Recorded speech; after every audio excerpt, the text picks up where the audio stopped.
Welcome to Days Are Getting Better, episode 28. This is going to be a little hard to do, and maybe I'm being a little unwise to try to do it.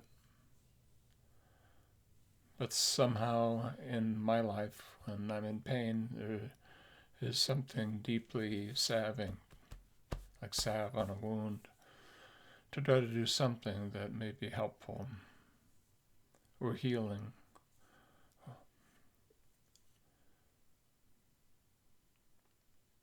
I was going to do an episode on values, and maybe a little bit of thought about how to look inside the horror of the modern world with wars and violence, and poverty and political division and challenges of all kinds. How to look inside there and see a values-based journey.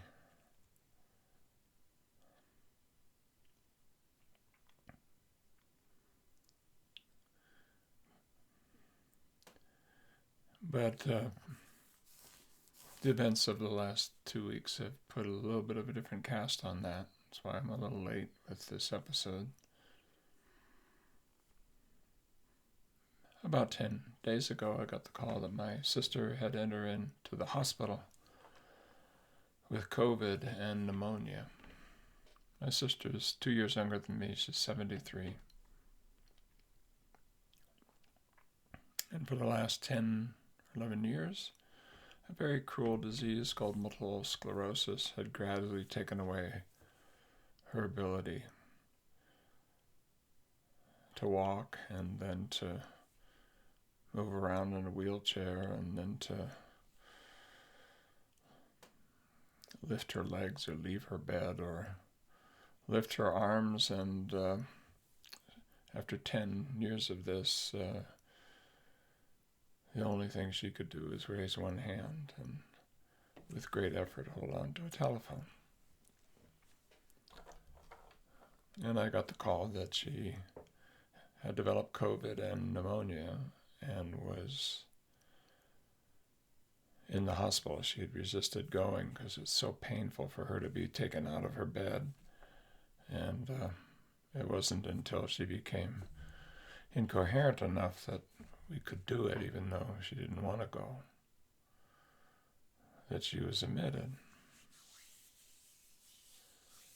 And less than 12 hours ago, I got the call that I had feared. And my sister had passed away.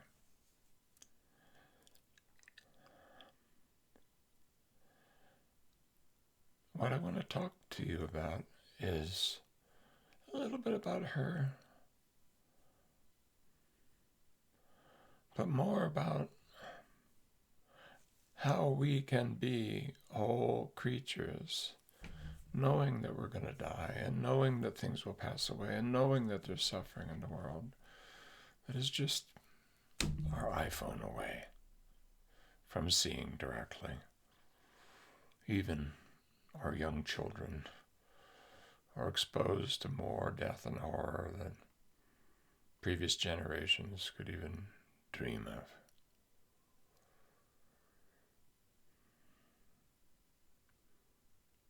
And I have a thought on that is sticking with me right now.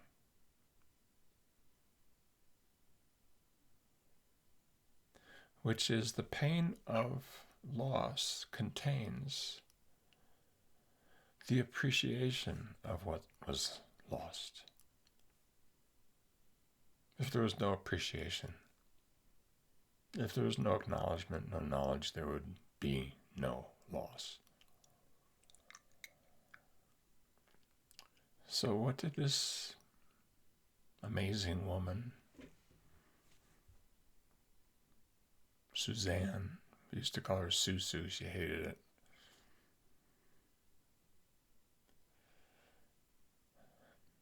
What did Suzanne Hayes, Suzanne Bowman, married name, stand for? Well, in my heart, in my experience, here's what she stood for. She was full of life, and she was always looking at the positive side of things, but not in a suppressive way. She was fully aware of suffering, but she somehow transformed that into something of importance. There in a care facility where she couldn't leave her bed, the importance of being there for her roommate, who is also facing the problems that elderly persons in care facilities face.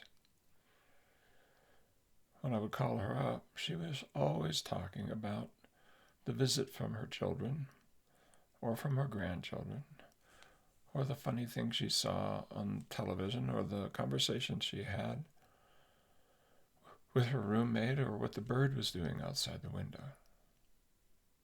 That's what she wanted to talk about. Not the constant pain she was in as this cruel disease progressed. Not the loss of function. Never once do I remember her complaining. Never once. And if I were there, if I were in that situation, oh my God, I could only dream of being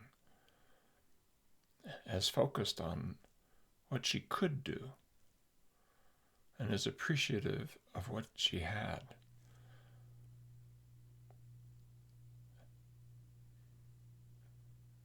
We got her a new bed that went up and down more easily, and she was so appreciative of it. We were able to move her into a slightly bigger room where the window was bigger and she could see the backyard.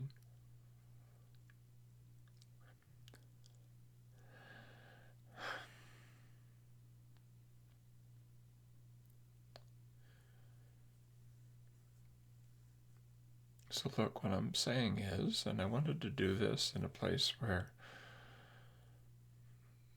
I could grieve, but also honor an amazing woman that I've known my whole life.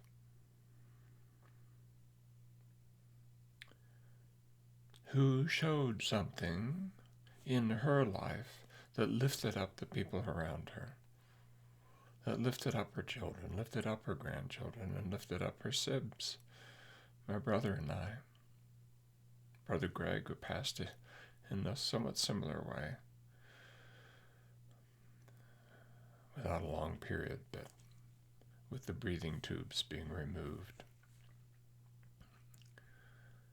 just a year ago.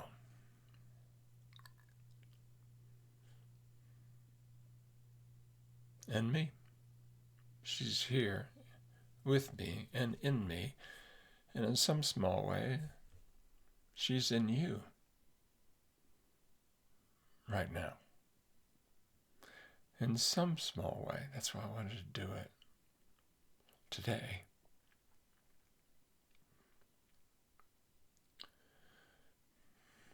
As a witness to what's honorable and worthy and wise of our capacity to lose and to lose and to lose and to still intend to love and to care, to still be there for others, even if it could only mean holding a phone to your ear with one hand.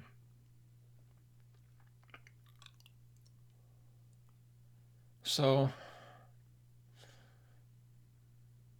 I don't know quite how to conclude that. I did do a little meditation, a little guided meditation about gratitude.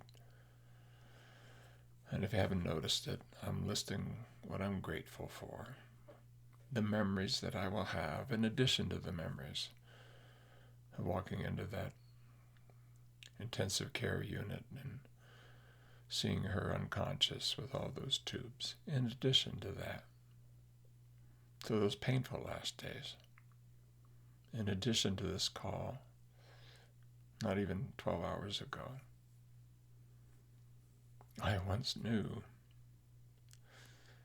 a very caring and wise person who somehow had acquired the wisdom to love amidst loss. And Suzanne, I'm grateful for that. I'll love you always. And I hope in some small way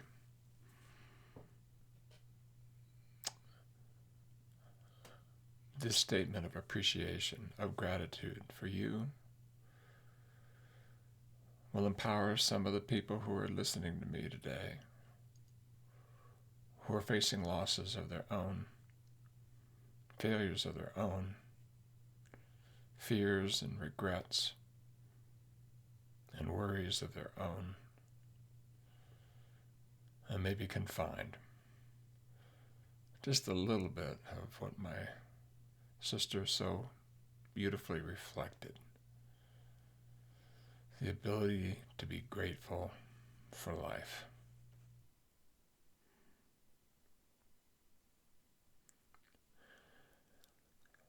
Peace, love, and life, my friends.